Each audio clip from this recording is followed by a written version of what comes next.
Assalamualaikum warahmatullahi wabarakatuh. Selamat pagi anak-anak. Perkenalkan, nama saya Nuslina Deside Fadela.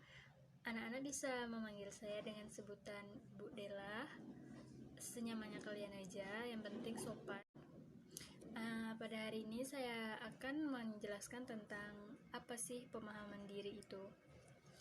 Jadi, pengertian pemahaman diri menurut Maslow menyebutnya personal meaning yang dimuat Kira pada Yahoo Answer menggambarkan bahwa meaning dialami dari aktualisasi diri individu yang termotivasi untuk mengetahui alasan atau maksud dari keberadaan dirinya. Ia juga mengatakan bahwa setiap individu memiliki dorongan untuk memenuhi kebutuhan dari yang sederhana sampai kebutuhan yang kompleks. Aktualisasi diri adalah pencapaian suatu potensi terbesar dalam diri menjadi yang terbaik yang dapat dilakukannya dan mencapai tujuan hidup dirinya. Selanjutnya ada pemahaman diri menurut para ahli. Menurut Santrok, pemahaman diri atau self-understanding adalah gambaran kognitif remaja mengenai diri.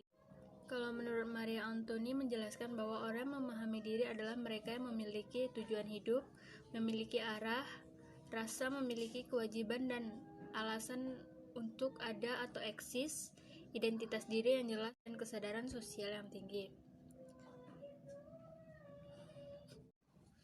Dari uraian di atas, penulis menyimpulkan bahwa pemahaman diri adalah suatu situasi yang dialami individu di mana seseorang mengenal tentang potensinya, baik potensi fisik maupun potensi psikisnya, sehingga individu memahami arah dan tujuan hidupnya atau cita-cita. Potensi fisik yaitu sejumlah kemampuan yang ada pada anggota badan dan panca indera individu, sedangkan potensi psikis individu mencakup minat, abilitas, kepribadian, nilai, dan sikap. Pemahaman yang dimaksud di sini tidak hanya terbatas pada pengenalan siswa atas keunggulannya saja, tetapi juga mencakup pengenal siswa atas kekurangan yang ada di dalam diri siswa itu sendiri. Selanjutnya ada tujuan pemahaman diri. Tujuan pemahaman diri itu ada 4. Yang pertama, mampu mengeksplorasi potensi diri mereka yang mencakup minat, abilitas, dan cita-cita sehingga individu dapat merencanakan karir yang sesuai dengan potensi dirinya tersebut. Yang kedua, siswa bisa mempersiapkan diri dengan baik dalam memasuki dunia kerja. Dengan persiapan yang matang, individu dapat mencapai kesuksesan dalam berkarir. Yang ketiga, siswa mencapai kematangan dalam pengembangan karir. Dan yang terakhir, siswa mampu mengambil keputusan karir secara mandiri. Seterusnya ada ciri-ciri siswa yang memahami dirinya itu ada 3. Yang pertama, percaya diri. Dalam kamus istilah bimbingan dan konseling yang ditulis Tante Wai, percaya diri adalah kondisi mental atau psikologis diri seseorang yang memberi keyakinan kuat pada dirinya untuk berbuat atau melakukan suatu tindakan. Yang kedua ada berpikir positif. Yang pertama itu melihat masalah sebagai tantangan, menikmati hidupnya, pikiran terbuka untuk menerima saran dan ide, mengenyahkan pikiran negatif segera setelah melintas di pikiran, dan yang terakhir mensyukuri apa yang dimilikinya, bukan berkeluh kesah terhadap apa yang telah ia miliki. Yang ketiga ada memiliki kebiasaan yang efektif, menjadi proaktif, merujuk pada tujuan akhir, mendahulukan yang utama, berpikir dan bertindak menang-menang, berusaha mengerti terlebih dahulu baru dimengerti, mewujudkan sinergi, dan yang terakhir itu melakukan evaluasi. Faktor-faktor yang mempengaruhi pemahaman diri siswa itu ada 2. Yang pertama ada faktor internal dan faktor eksternal. Faktor internal itu faktor dalam diri kita sendiri, dan faktor eksternal itu faktor dari luar.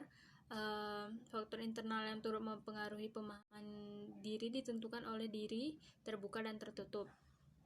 Kepribadian terbuka berkontribusi positif terhadap pemahaman diri, sedangkan kepribadian tertutup adalah faktor yang penghambat dalam pemahaman diri.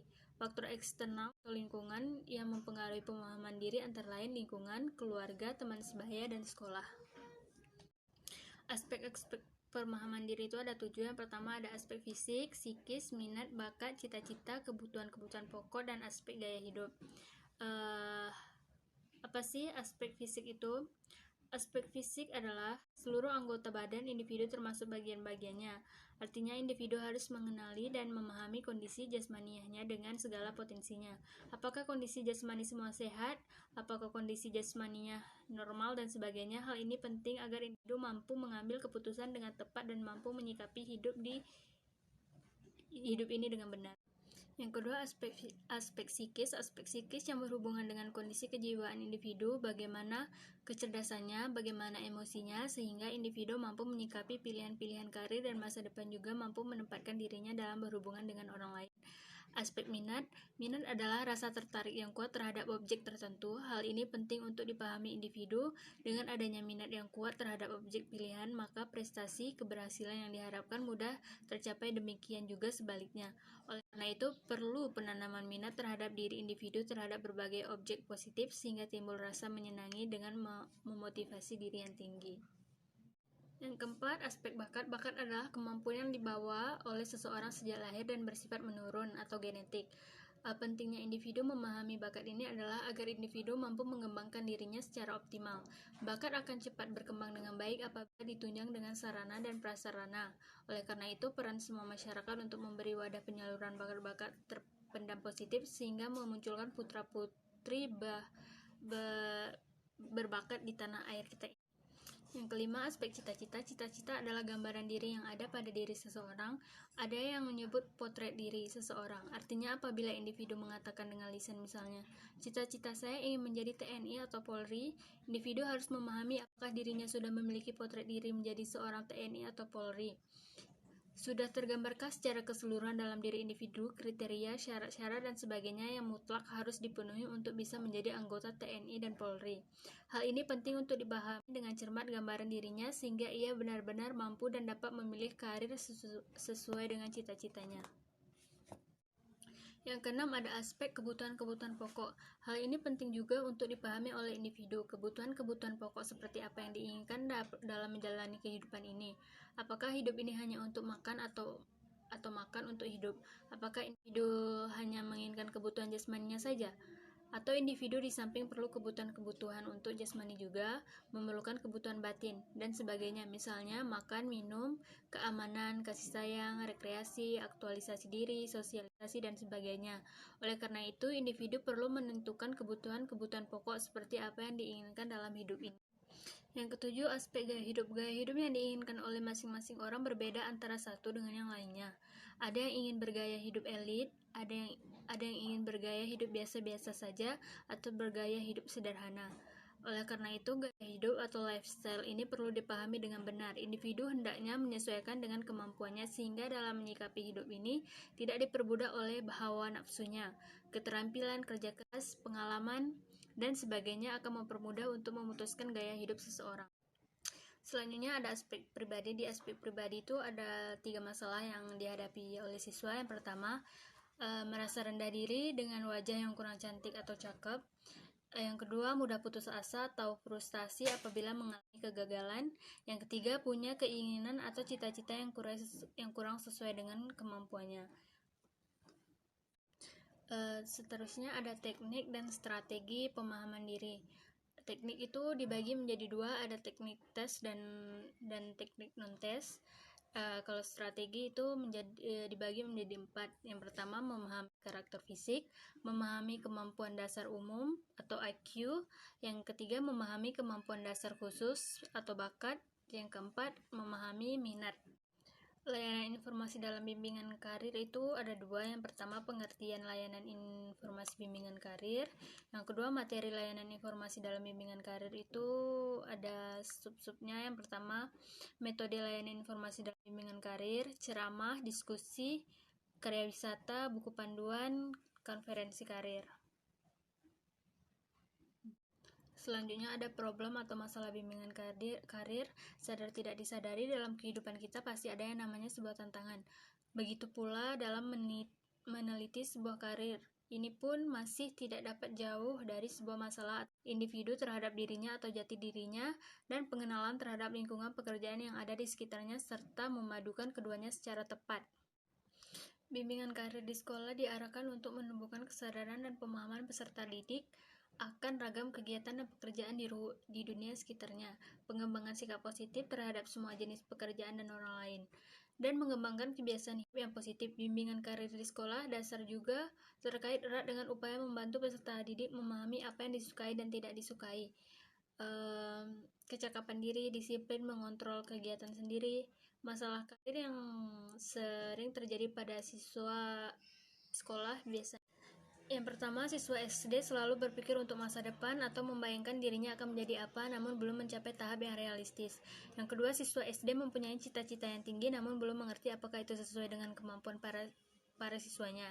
Yang ketiga, sedangkan pada siswa SMP cara berpikir mereka telah realistis, namun akan ada sedikit berkurangnya motivasi karena bingung untuk menentukan dia akan menjadi apa nantinya.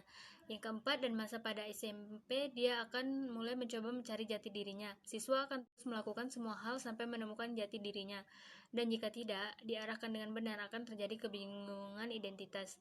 Yang kelima, dan kebingungan lainnya biasanya terjadi pada siswa SMP dan SMA adalah ketika dia memutuskan untuk tidak melanjutkan ke jenjang selanjutnya, terpaksa tidak bisa lanjut karena suatu hal apa yang akan dia kerjakan. Faktor yang mempengaruhi pemilihan karir itu, faktor yang menyebabkan siswa kesulitan dalam pemilihan karir ada dua.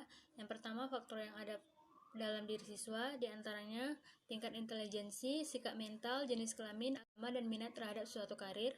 Yang kedua, faktor di luar siswa atau faktor eksternal, diantaranya tingkat ekonomi keluarga, minat orang tua, dan kondisi sosial masyarakat.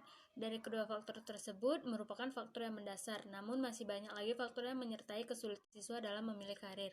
Keberhasilan siswa dalam menentukan dan memilih karir amatlah ditentukan dari kemampuan guru pembimbing memberikan gambaran dan memberikan keyakinan kepada siswa tentang kemampuan dan potensi yang dimiliki serta mampu mengarahkan siswa menuju karir yang sesuai dengan kemampuan tersebut.